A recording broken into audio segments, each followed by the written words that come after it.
Muy buenas tardes a todos, sean bienvenidos a nuestra segunda teleclínica denominada este día Enfermedad por Micoplasma.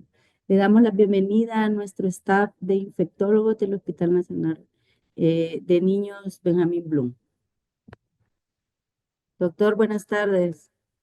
Buenas tardes. Muy Adelante. buenas tardes, estamos ya listos. Muy buenas tardes. Es para el servicio de infectología del Hospital Blum. Pues un gusto estar con ustedes para compartir acerca de la enfermedad por micoplasma, el anteriormente conocido como agente de Ito, que es uno de los el microorganismo de los más pequeñitos que andan viviendo y moviéndose por el universo.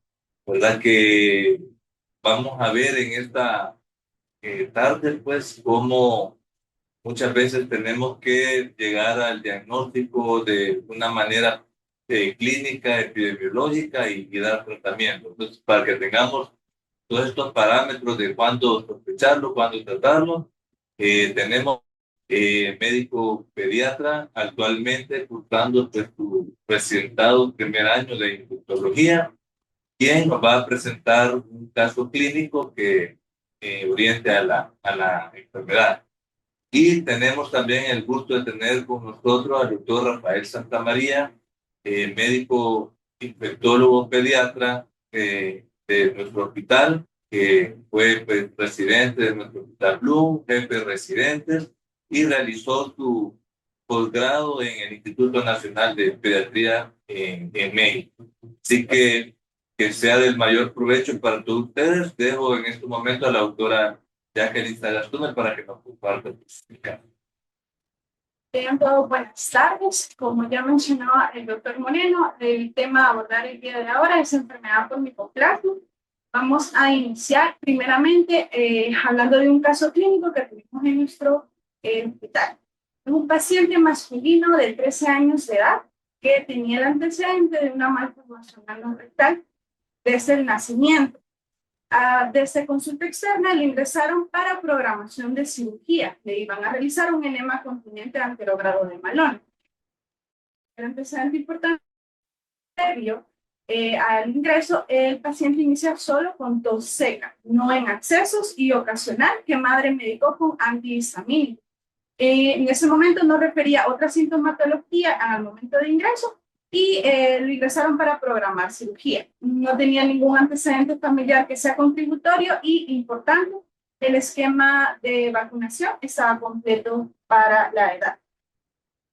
Continuando a la exploración física, el paciente pesaba 45 kilos con una temperatura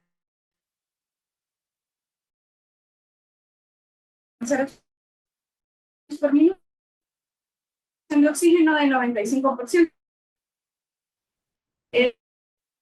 En podemos ver una normalidad simétrico lados en ese momento un ruido advertido la normalidad. Evolución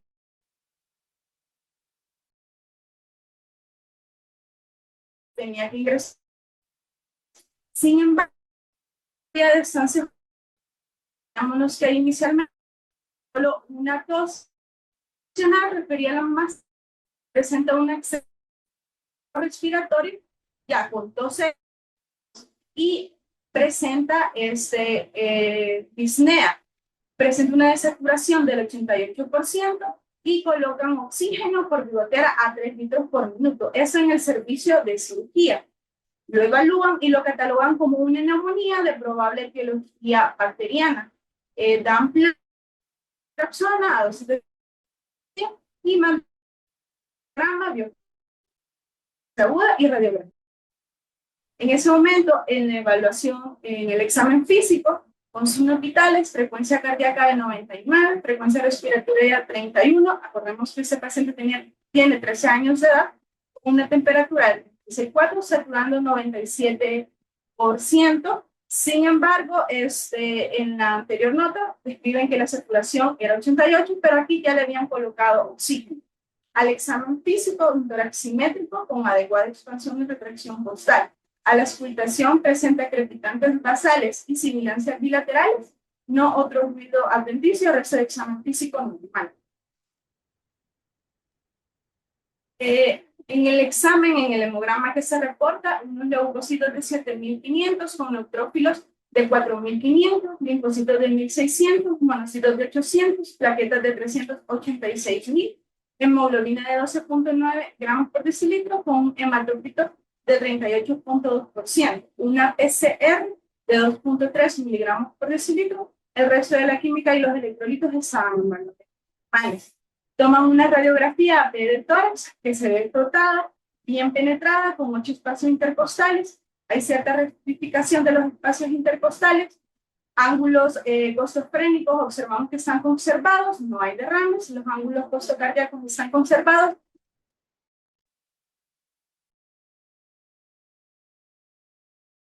Cardíaco.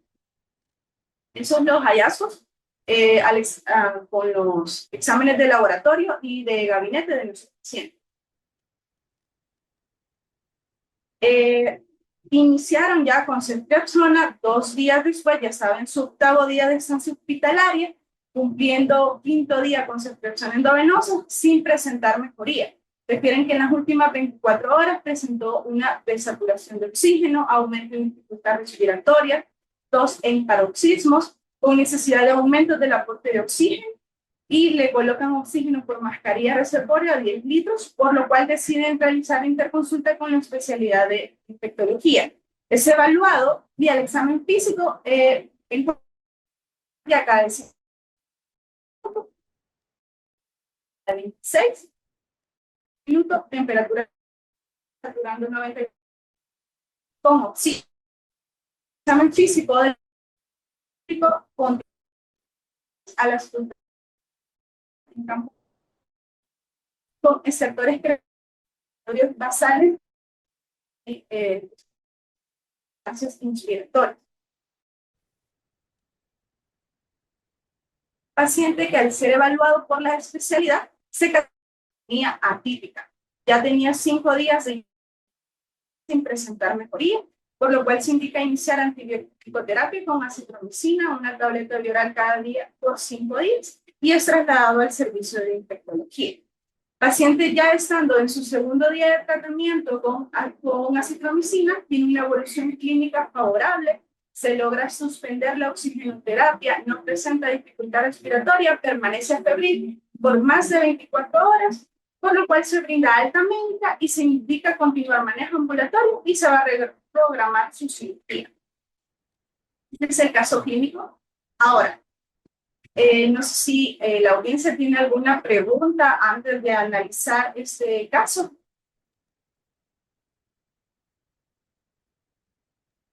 ¿Alguna pregunta para la doctora?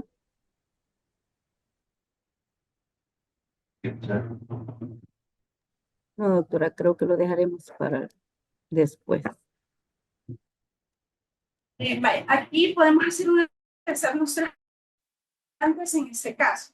La primera era ceftriaxona el antibiótico de elección cuando sospechaban que era una neumonía adquirida en la comunidad de biología bacteriana de microorganismos típicos, porque recordemos que en el caso, el primer fármaco que se le dio a nuestro paciente fue ceftriaxona. Pero en este caso, si recordemos las guías del MinSal, el fármaco de primera elección ante una neumonía adquirida en la comunidad es ampicilina o penicilina G sódica. Sin embargo, hay ciertos factores que tenemos que tomar a consideración. Antibiótico vamos a usar, si vamos a usar los de primera línea, ampicilina o penicilina G sódica o ceftriaxona. Entonces, los factores de riesgo que puede un paciente que no es paciente, ya que sigue malformación anorrectal, mencionaba otra cosa muy importante, la vacunación completa. Tenemos que nuestro paciente tiene un esquema completo y además de neumonía, o ingreso a la unidad de cuidados intensivos, que tampoco fue el caso. Entonces podríamos pensar que se puso ampicilina o penicilina G antes de pensar usar ceftriaxona. a un factor de riesgo, haga pensar que mejor va a ser el uso de esa persona. En la segunda pregunta, ¿eran los hallazgos tipo prueba con la bacteriana de microorganismos? Hay que hacer una diferencia entre la neumonía o una neumonía atípica. Al examen es importante insidioso el inicio, el brusco, sino todos que fue días y en el séptimo de enfermedad fue que exacerbó más los síntomas, presentó dificultatoria, no fue de 1 a 2 días. Largo, eso es una neumonía bacteriana, microorganismos típicos, el súbito y en el vamos a ver las características de la neumonía típica es más insidioso el inicio de los síntomas, puede empezar al séptimo día, como pasó en el caso de nuestro paciente. Las pruebas, también el examen físico, al evaluar el tórax o los ruidos adventicios, nuestro paciente presentaba crepitantes y también sibilancias, que es más común que en las neumonías atípicas o por microorganismos atípicos se presenten ambas cosas. Y ya en la neumonía bacteriana es más frecuente que haya una hipofonesis o crepitantes, pero más localizada. En las pruebas de laboratorio, recordemos el hemograma de nuestro paciente, estaba con un leucograma de 7000, realmente normal para la edad, con plaquetas normales, y PCR que estaba en 2.3. En las neumonías bacterianas, frecuentemente, el agente biológico más frecuente es Streptococcus pneumoniae, en comparación con las neumonías atípicas, que ya pensamos primeramente en el microorganismo del que vamos a hablar, que es Mycoplasma, vamos a prever que en la bacteriana va a haber una leucocitosis que por lo general va a ser arriba de 20,000 leucocitos, y en el caso de las atípicas podemos encontrar que el leucograma va a estar normal incluso, o menor de 20,000, y en la PCR, en las bacterianas va a estar arriba de 8 miligramos por decilitro, y en las neumonía de etiología típica puede ser que esté menor de 8 la PCR, perdón. Ahora, la tercera pregunta es la edad, o era la edad del paciente, un motivo para que nosotros consideremos otros agentes etiológicos, es decir, virus o microorganismos atípicos. Claro, el paciente era un adolescente, ya tenía 13 años, y en pacientes tenemos que tener la sospecha de que presente una neumonía de microorganismos atípicos, que pueden ser los virus, Mycoplasma pneumoniae, puede ser Clamidia pneumófila y Legionella. Nuestro paciente tenía la edad en que nos tiene o tenemos que sospechar que pueda tratarse de microorganismos atípicos. Entonces traía esa tabla donde nos da los patógenos frecuentes dependiendo de los grupos de edad. En los recién nacidos, menores de 3 semanas, a la cabeza el Streptococcus B, Escherichia coli, otros bacilos gram negativos y Streptococcus pneumoniae o Haemophilus influenza, que pueden ser los microorganismos más frecuentes a esa edad. De 3 semanas a 3 meses, a la cabeza los virus respiratorios, y también menciona que se puede sospechar Streptococcus pneumoniae, Haemophilus influenza, y si el paciente está febril, Clamidia trachomatis. Meses a 4 años siguen siendo los virus los microorganismos más frecuentes, pero también siempre Streptococcus pneumoniae, Haemophilus influenza y Mycoplasma. Ya aquí ya podemos años ese microorganismo. En los mayores de 5 podemos observar el microorganismo que va a ser Mycoplasma. Streptococcus pneumoniae y Haemophilus influenza. También es importante ya en esos pacientes o respiratorios. Y esta tabla nos brinda de la presentación clínica, radiológica y pruebas de laboratorio en relación a la etiología de las neumonías adquiridas en la comunidad. Acá, si vemos en la neumonía típica, que la edad habitual va a ser arriba de 4 a 5 años y también menciona la literatura que es más frecuente en los adolescentes. El inicio va a ser insidioso, van a presentar fiebre, pero va a ser menor de 39 grados, su estado general va a estar conservado. Sí pueden tener antecedentes familiares, pero son distantes. Y la tos, muy importante, en la neumonía típica va a ser una tos productiva, al igual que también en la viral, pero ya si pensamos en esos microorganismos, ya es una tos más irritativa, que es la que tenía. Pueden haber síntomas como palpitantes o civiles unilaterales en la radiografía de tórax, es variable, pero lo más común es que predomine el infiltrado intersticial. Y en el hemograma, como ya les había mencionado, suele ser normal. La PCR aquí la expresa por miligramos por litro, es menor de 80 y la procalcitonina es menor de 8. Entonces, ese es el caso clínico que nosotros presentamos y ahorita ya vamos a dejar al doctor Santa María para ya el tema de lecciones por un poco.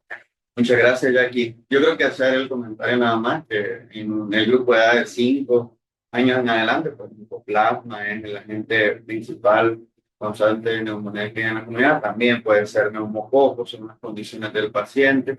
Y lo que hablábamos de los virus, yo creo que hace referencia a 2 virus en específico, que son los que usted mencionaba, que es adenovirus, el virus de influenza, que en algunas ocasiones pueden tener unas manifestaciones, llegar a presentar consolidaciones, derrames, que nos pueden dar un escenario clínico diferente. Pero bueno, en esta ocasión hablaremos de infecciones por micoplasma neumónico, hablábamos el principal agente de neumonía atípica, y vamos a ver un poco del microorganismo. Esta es una bacteria de la clase de los molicutes que estos patógenos incluyen a microorganismos procariotas autorreplicantes más pequeños que causan infección en los humanos. Como lo mencionaba el doctor Moreno Retana, son muy pequeños y miden entre 120 a 150 nanómetros, que vienen siendo del tamaño de los mixovirus, el grupo de los virus del influenza. O sea, son microorganismos muy pequeños y los humanos son los únicos reservorios conocidos para micoplasma neumónico. Tienen ausencia de la pared celular, lo cual les da ciertas características a esta bacteria, como que tienen un crecimiento en medios libres de células, solo si se proporcionan ciertos requerimientos nutricionales como esteroles y otros nutrientes a través del extracto de levadura y suero animal, que son condiciones de laboratorio muy difíciles de conseguir, requieren una atmósfera aerobia muy controlada. El pleomorfismo, lo que impide su clasificación como cocos o bacilos de la manera convencional en neobacterias, y hay variabilidad en la capacidad de absorber los colorantes bacteriológicos como la tinción de Gram. Pueden tener múltiples formas. Aquí tenemos un esquema de lo que es más aceptado, de la forma más frecuente. Y otra característica es que penicilinas y cefalosporinas, las cuales actúan inhibiendo la síntesis de pared celular. Al solo tener una membrana, pues no van a tener un sitio de acción, por lo cual podemos tener casos donde no hay respuesta, pues el tratamiento son, por decirlo, resistentes de manera intrínseca. Y susceptibilidad a la desecación es un factor que es adecuado de las muestras clínicas para su cultivo y de persona a persona cuando hay un contacto estrecho. Usualmente, varios casos que veremos un porcentaje. Y en cuanto a la patogénesis, este utiliza una proteína de adhesión que le permite adherirse al epitelio respiratorio. Tiene enzimas líticas que también producen esta bacteria peróxido de hidrógeno, lo cual va a dañar los cilios de la pared del respiratorio, va a disminuir el aclaramiento a nivel mucosa y esta hacia también tienen una super antígena manifestación pulmonares de la enfermedad solo al humano.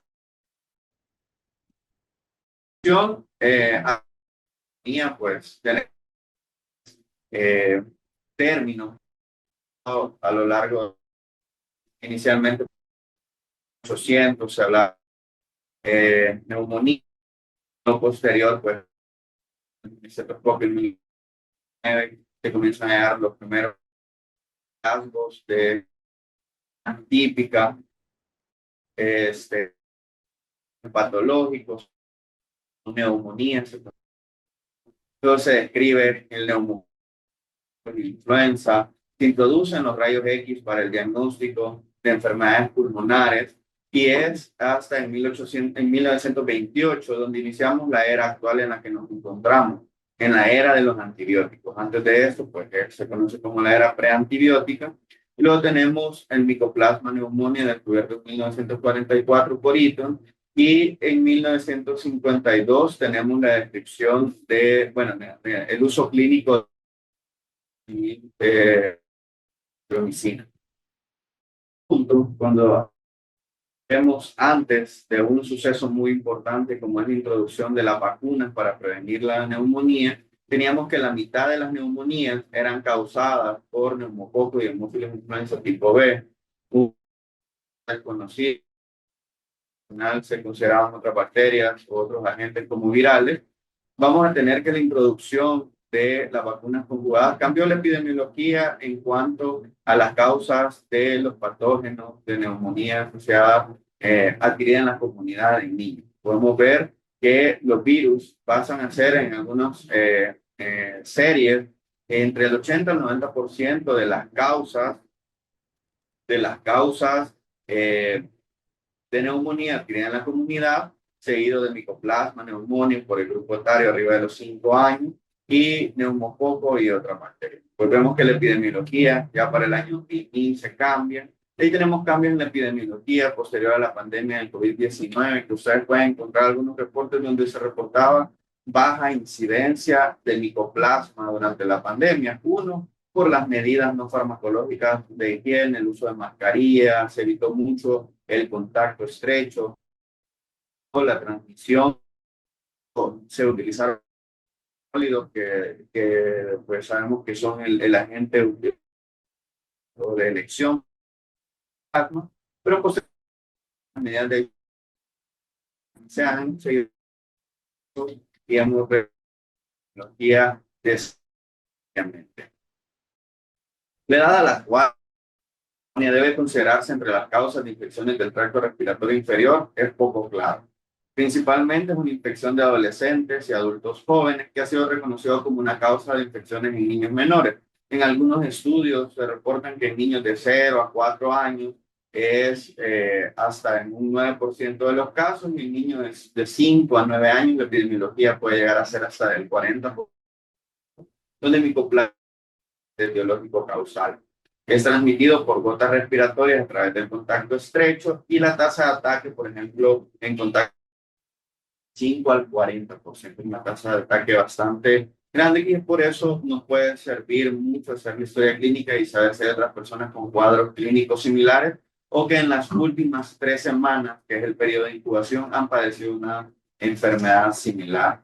Se describen epidemias cada 3 a 7 años por micoplasma, con periodos o intervalos de baja transmisión endémico que permiten pues que se mantenga de manera como colonizante o dando infecciones agudas. Entre las manifestaciones clínicas las vamos a separar en enfermedades respiratorias y enfermedades extrapulmonares. En cuanto a en niños puede ser difícil de diferenciar en las etapas iniciales de una infección viral. En niños pequeños puede ser una infección asintomática o estar asociado a cuadros de rinorrea, faringitis no exudativa, otitis media aguda, croup, incluso bronquiolitis o neumonía como tal. Y en niños mayores y adolescentes pueden ser causas de infecciones del tracto respiratorio superior e infecciones del tracto respiratorio inferior. Inicialmente los síntomas que son clásicamente descritos en niños mayores arriba de 5 años, hay malestar general, mialgias, odinofagia, cefalea y fiebre que usualmente no supera los 38.8 grados Celsius en promedio. Hablando específicamente de la neumonía por micoplasma, se ha pues, descrito como neumonía típica, que es el agente causal, que difiere del prototipo de la neumonía bacteriana por neumococo. Se observa principalmente en adultos jóvenes y adultos en general. Y la tos tiene la característica de ser persistente, frecuente, afección al estado general. Se puede observar faringitis exudativa, pero la linfadenopatía cervical es infrecuente. La exploración del tórax por palpación y percusión pueden ser normales y la auscultación puede indicar zonas dispersas de estertores. De hecho, en algunas literaturas lo describen como neumonía danzante, debido a que en algunos momentos puede encontrarlo la afección de los estertores en horas posteriores, encontrarlo en otras áreas pulmonares, las localizaciones, pero a menudo pueden estar incluso ausentes los estertores o solo se ocultan pues, de manera irregular. Las sibilancias y los roncos no son característicos, pero están descritos en estos casos de esa neumonía. Aquí pues, aquí podemos ver cómo la enfermedad, semanas, pues, una duración de semanas, la incubación que decíamos que va de luego la enfermedad en promedio dura 3 semanas y es tan prolongada, teniendo pues las dos síntomas principales, se comienza con tusia, un síndrome de peluchoide, tener una fase de convalecencia en promedio 6 semanas. Principales síntomas generales como malestar general, fiebre, que lo encontramos en la primera y la segunda odinofagia, van a ser pues durante la primera semana de otros cuadros como infecciones virales. Pero sí vemos que su instauración de los síntomas es más insidiosa a diferencia de una neumonía típica.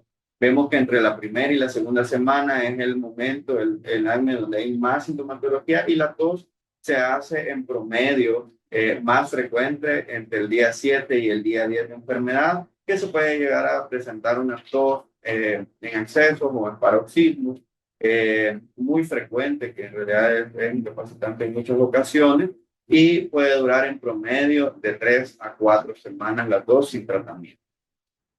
Podemos tener la producción de esputo al final de la primera semana y en la segunda semana. Puede haber la exploración física y la presencia de estertores. En promedio, pues tenemos la mayor sintomatología entre la primera y la segunda semana. Los datos de laboratorio los podemos tener muy temprano en el inicio de la enfermedad. Vamos a hablar de esas pruebas más adelante y pueden permanecer positivas hasta durante 6 semanas. Y los hallazgos radiográficos pueden persistir en promedio 1 mes. O sea que no vamos a tener como motivo por qué tomar radiografía control, pero sí los hallazgos neumónicos característicos van a ser más frecuentes al final de la primera semana. Como decía la doctora Sasuma, los exámenes tienden a ser normales. En algunos casos, en un 25% puede haber una leucocitosis leve.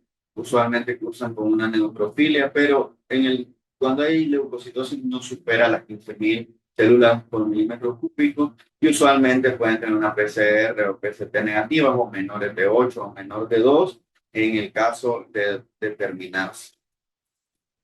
En la radiografía de tórax hay unos hallazgos muy interesantes que a veces eso es lo que nos pone a dar, como decía el doctor, a veces por los hallazgos de la historia clínica, los hallazgos al examen físico y algunas pruebas de apoyo, vamos a tener que determinar si dar tratamiento o no. En algunos centros como nosotros no tenemos pruebas específicas para micoplasma, entonces lo cual se hace más que todo integrando el cuadro clínico y los hallazgos.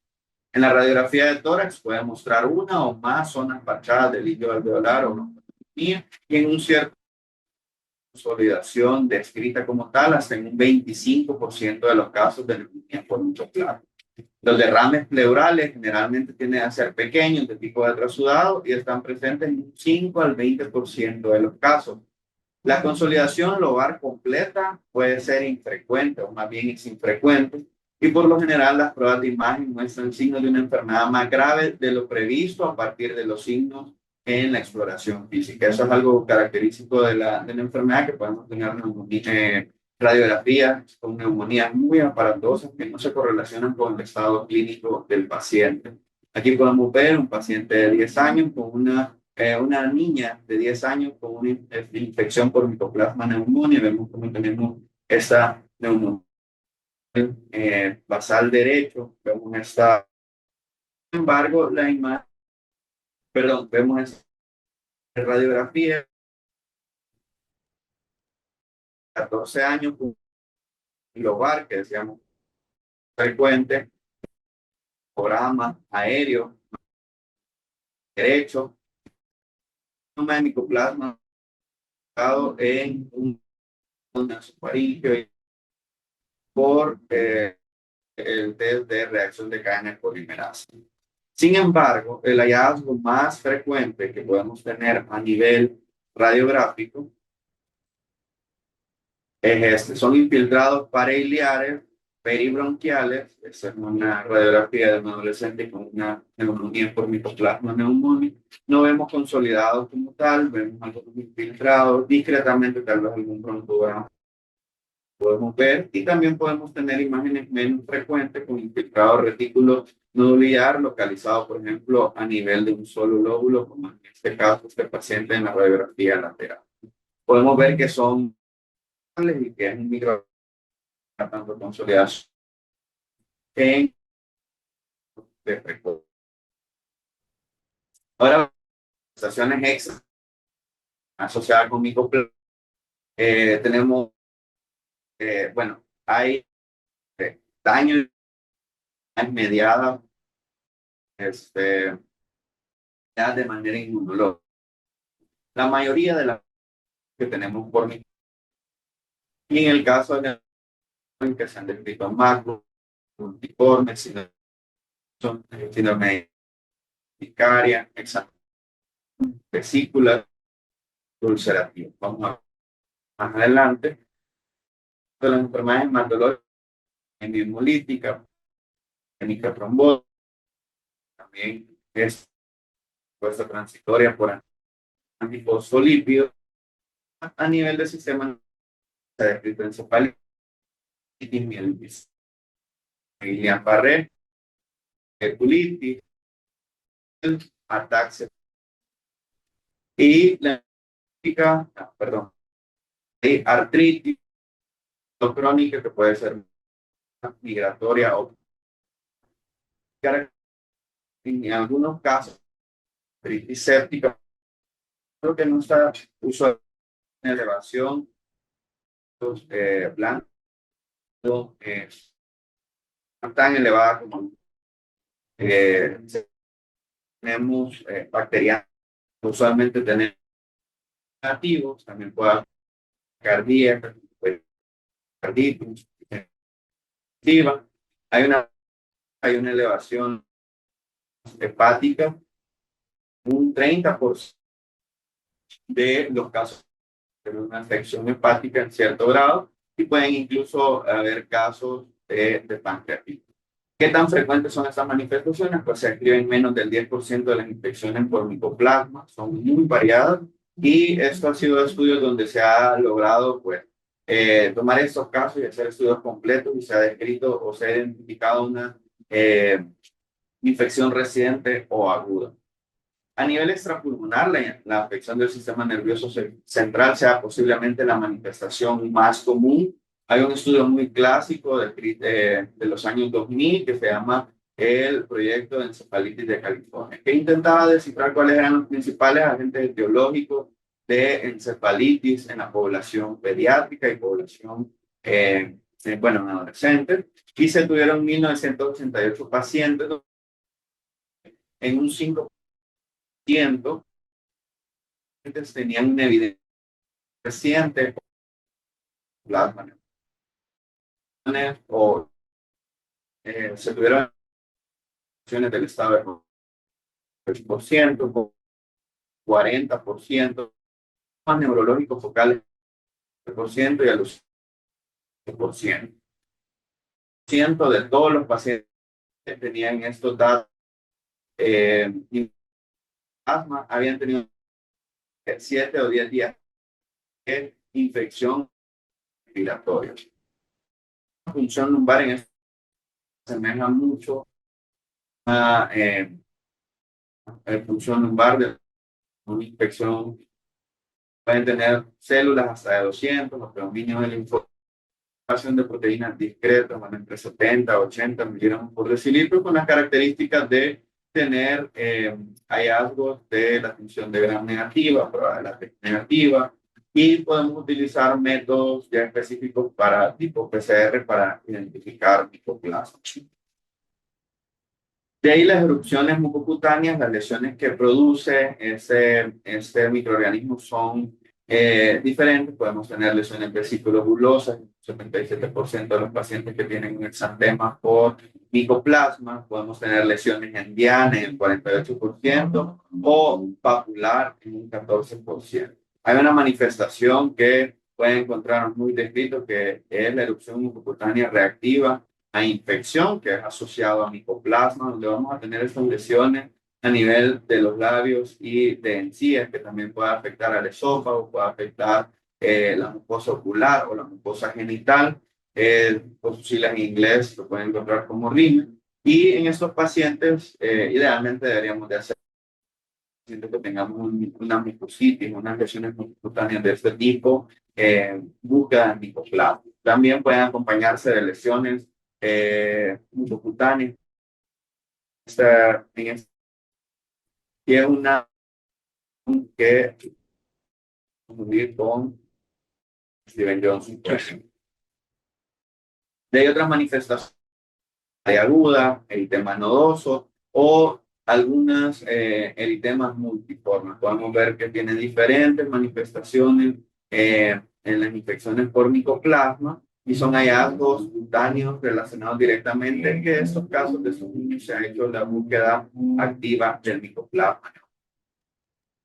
Hablando un poquito más de las manifestaciones dermatológicas, por ejemplo, en los niños que tienen una urticaria que no responde al tratamiento antihistamínico, hasta un tercio de los pacientes van a ser urticarias secundarias e infecciones por micoplasma. Hemos visto muchos casos de niños con que podría ser en pacientes con Steven Johnson 2% cuando hay extensa de la mucosa. Ese es el MIRM, que es el mismo que les describí en la lámina anterior, que ahora se llama RIME, que el 100% de los casos pues está asociado a Mycoplasma pneumoniae y otras manifestaciones como el eritema nodoso en un 8%. Podemos ver que las manifestaciones son bastante extensas y no tenemos afecciones dermatológicas por Mycoplasma en las afecciones que haríamos de buscar. En cuanto al diagnóstico, aquí es cuando a veces nos metemos en problemas porque no tenemos a la disponibilidad muchas veces las pruebas diagnósticas. El cultivo nos puede identificar infección o colonización por micoplasma, pero son difíciles, requiere, ya que tiene requerimientos nutricionales complejos, el crecimiento es cuál va a ser un método y no está disponible consistencial. Las lutininas en frío se toman en el suero del paciente, dirigido frente a pero autoanticuerpos dirigidos frente al antígeno I de los eritrocitos humanos a 4 grados centígrados que aparecen entre el séptimo y el 10º día del inicio de los síntomas. De unos se consideran positivos y estos están positivos en el 75% de los adultos con neumonía. Estas pruebas están muy estudiadas en adultos, pero en niños pues hay pocos estudios.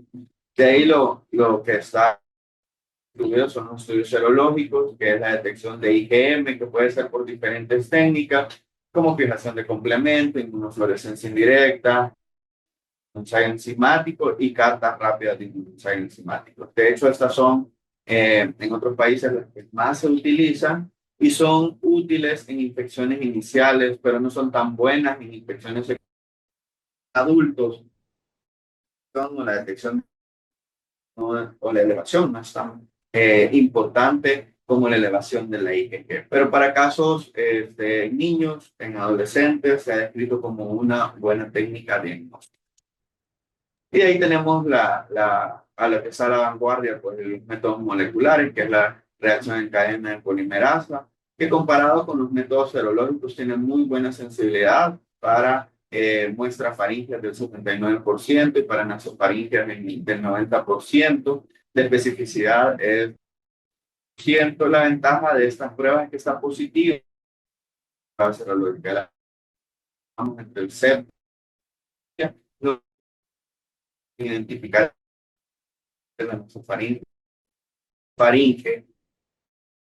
los primeros días. Un inconveniente es que pueden persistir hasta 2 infección del tracto respiratorio. Ahora, hablando del tratamiento, la evidencia del beneficio de la terapia antimicrobiana en niños no hospitalizados que tienen una infección inferior atribuible a micoplasma es limitada. Muchos datos no está hospitalizado. La mayoría de los niños que tenían en la comunidad tienen una enfermedad leve y autolimitada. Usualmente puede ser que reciban otros tratamientos como beta-lactámicos, amoxicilina, por ejemplo, pero son esos niños que no evolucionan. La segunda semana la pasan mal y posteriormente presentan una mejoría lenta, pero sí presentan una mejoría al ser una enfermedad autolimitada. Pero la efectividad de la terapia antibiótica cobra importancia en los casos donde tenemos enfermedades severas, pacientes que requieren hospitalización con neumonía más severa.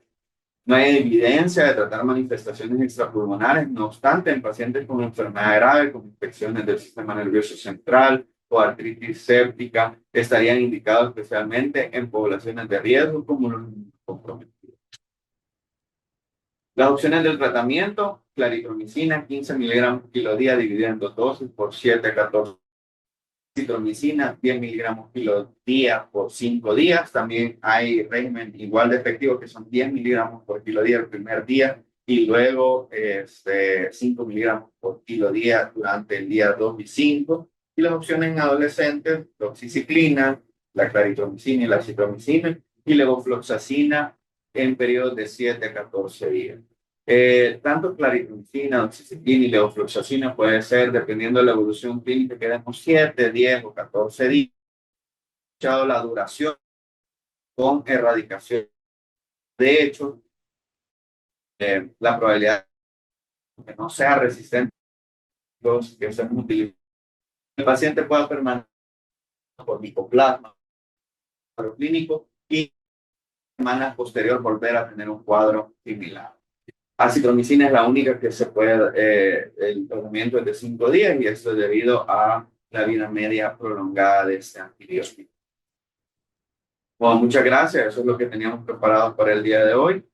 Doctor. Bueno, muy buenas tardes. No sé si, muchas gracias, doctora Jackie, doctor Rafael. Una excelente caso, muy interesante, y vimos que manejó pues con los criterios que posteriormente vimos que nos explicó el doctor Rafael Santamaría. Gracias, doctor Rafael Santamaría, por tu exposición. Queríamos saber si de parte del público pues tenemos alguna pregunta, alguna inquietud que podamos responder. Bueno, mientras eso sucede, vamos a tener un comentario.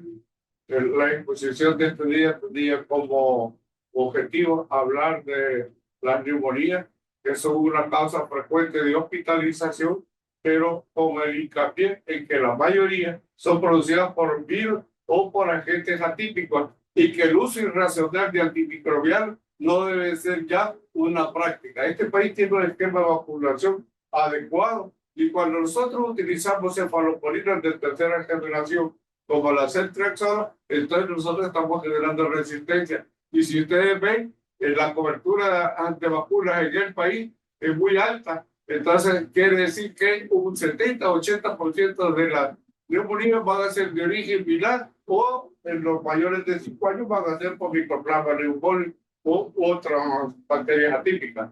Es decir, utilizar irracionalmente cefaloporinas de tercera generación, porque ella se usa si nosotros sospechamos hemófilos influenza, pero la cobertura para enfermedad invasiva es del 99.9%. Eso hace que nosotros debemos de utilizar penicilina porque el agente etiológico más probable bacteriano va a ser el neumococo en los menores de 5 años. Y cuando no responde, no, y los niños son mayores de 5 años, no hay que utilizar cefalosporina de tercera generación, sino que hay que cambiarlo a macrólido, como le puso Rafael, porque el micoplasma neumonía es responsable hasta del 40% de las neumonías en esa edad. Ese es el comentario, Rafael, que presentaría probablemente lo que hay después. Muchas gracias, doctor Benjamín Pleite, por su comentario y no sé si tendríamos más comentarios o preguntas de parte del público, de parte de los oyentes. Queríamos saber. Yo no sé si alguien de mis compañeros quiere contestar. ¿Hay alguna indicación que tengamos que iniciar el macrólido, por ejemplo, en grupos de edades de menores a 5 años, iniciarlo de entrada? ¿O hay algún tipo de recomendación, algunos datos que nos hagan pensar en una neumonía atípica en este grupo de edad que es más complicado? Bueno, nosotros tenemos la vigilancia sentinela de la neumonía y la vigilancia de la neumonía bacteriana. La información que proporciona epidemiología nos va a servir mucho para tomar decisiones terapéuticas.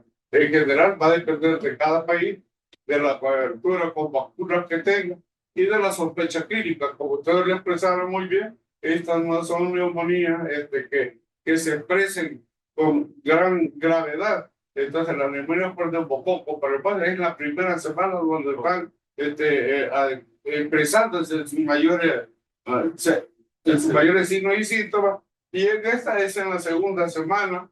Los leucogramas, como ustedes ven, son los leucogramas normales. La eritrocitosidad siempre está que esté elevada, pero es mínimo. Entonces, eso el médico bien entrenado y que ha participado en formación continua va a poder tomar las decisiones. Ese más bien, Rafael, queda criterio médico. Pero cuando un paciente mayor de agrava, hay que darle cefalosporina, hay que darle macrólido. Y en los niños pequeños que no responden a la terapia usual, entonces en ellos podemos pensar en que le podemos agregar un macrólido. Claro, y esto creo que hace referencia a muchos casos que hemos visto donde inician doble terapia antibiótica, donde el paciente tiene 2 años, no tiene hallazgos de una neumonía típica bacteriana y sabemos que en este grupo de edad lo más frecuente son las etiologías virales. No se ha indicado en muchos casos el uso de antibióticos para comenzar. Creo que ese es el principal punto a destacar. Y lo otro es que la evolución en un paciente con una neumonía bacteriana por neumococo a las 48 o 72 horas es buena. O sea, nosotros después de la instauración de una antibioticoterapia adecuada, como lo es ampicilina, vamos a ver. Y yo creo que es importante cuando si no evoluciona bien, cuarto día de enfermedad, uno, si es una bacteriana típica, si tenemos otro, si siempre con ahí, si nos volvemos a revisar el caso clínico. Y lo otro, descartar complicaciones de una neumonía bacteriana, que eso sería una de las cosas que el paciente no mejore. Pero eso ocurre en un pequeño porcentaje, ya que, como decíamos, el 80 al 90% de las neumonías en niños pequeños pues, es causado por virus. Bueno, no sé si hay alguna pregunta. No, doctor, en el chat tampoco. Entonces, muchas gracias, les agradecemos su atención, la invitación y pues esperamos en la próxima que sea todavía más y mejor. Muchas gracias, buenas tardes.